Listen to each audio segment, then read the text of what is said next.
So hi everyone, so my name is Caitlin and I thought this week's video could be about Deafblind Awareness Week. So this week was chosen to be Deafblind Awareness Week as it's actually Helen Keller's birthday, who's probably the most famous person who was deafblind. So she was famous for her political activism, lecturing, writing, and for being the first deafblind person to earn a Bachelor of Arts degree. So to be deafblind, that's basically some sort of loss to both your hearing and your sight, and there could be different levels, so they're not the same levels, they could be different, and have many different causes. So it could be related to if an individual's born that way, so some sort of genetics, so that could be cerebral palsy or Down syndrome for some of the cases, and others can be related to health conditions. So with diabetes, you can experience sight loss if it's not properly treated, and also meningitis. And in many cases of hearing and vision loss occurs in later in life, so it's age-related hearing loss or glaucoma or cataracts, that sort of thing. And there's actually two types of hearing loss. So there's visual acuity, so it's kind of like the sharpness of your vision, so being able to see letters and faces and like be able to watch the telly. And there's also loss of peripheral vision, so basically that's the vision you can kind of see at the side of your head without turning, so it's kind of like this area of vision, and that is quite an important area of vision because it helps with mobility, locating things, and depth perception, so knowing how far away something is to you, and that has a big effect on our balance. And it's possible to have a loss of acuity and peripheral vision at the same time. So I'm mainly going to talk about deafblindness from a learning disability perspective.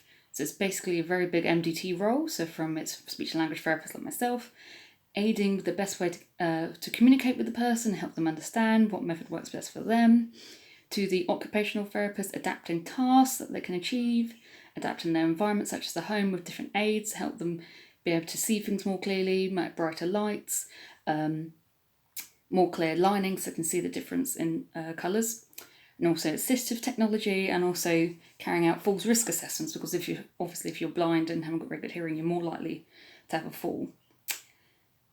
So being deafblind does affect communication, and about 7% of communication is actually verbal, so it's actually what you say, because we do very much rely on body language and tone of voice and facial expressions, hand gestures, to give us more information than just the words alone. So some of the different communication methods that can be used with deafblind people is obviously speech, because just because you're deafblind doesn't mean you don't have speech and not able to understand speech and hear it. It's more likely that speech is going to be more difficult for you because you might have had quite good hearing and sight and then lost it later in life, so you'd still be able to lip read and have good speech. Some people find it useful to have a combination of speech and lip reading. So people can lip read, so they look at the shape of your mouth when you talk. It's used alongside speech. And there's also British Sign Language, it's a visual communication method. So that's more for people in the deaf community. And they'll actually learn British Sign Language as a first language. So you have to be able to see the other person's hands to be able to communicate. So somebody who's the vision is kind of gotten worse, but they would need to be able to see your hands when they're signing. So there's also signed English, which borrows from British Sign Language, but basically uses the same structure as English. So as I said before, British Sign Language has a different structure from English. It's something that often people in hearing impairment users or teachers of the deaf use to teach English grammatical structures. And also there's Makaton, which is more used for learning disabilities. That's a visual way of kind of like language program to help do signs and symbols, which will help people. So just look at my notes. Yes, and there's also something called the Deafblind Manual. So that's a tactile communication method where individual letters are signed onto the person's hands and you can spell out words. And they're often used by people with little or no sight and hearing. It's quite easy to learn, so there's a resource which I'm going to try and link down somewhere. And it's basically an alphabet-based communication system. And it's very similar to another one called Block. That's probably the easiest deafblind tactile language. So basically you draw the letters on your hand to doing it. There's lots and lots of others, but these are the ones I think with learning disability are more likely to use than others.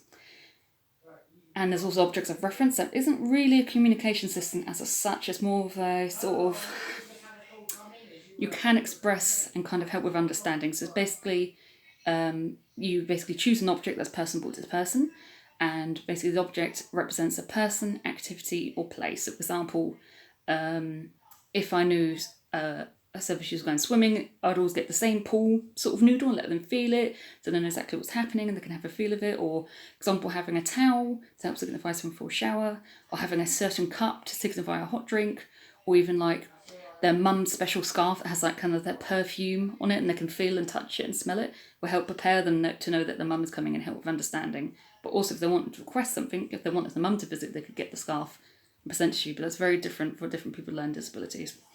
And actually it was something Helen Keller used actually to develop her communication skills as well. It's something she actually got the objects and she learnt to associate the objects with the signed kind of words, the tactile system on her hands, to learn what the objects are and what the words were for them. So basically that's my little bit on Deafblind Awareness Week. So hopefully that's been a bit educational.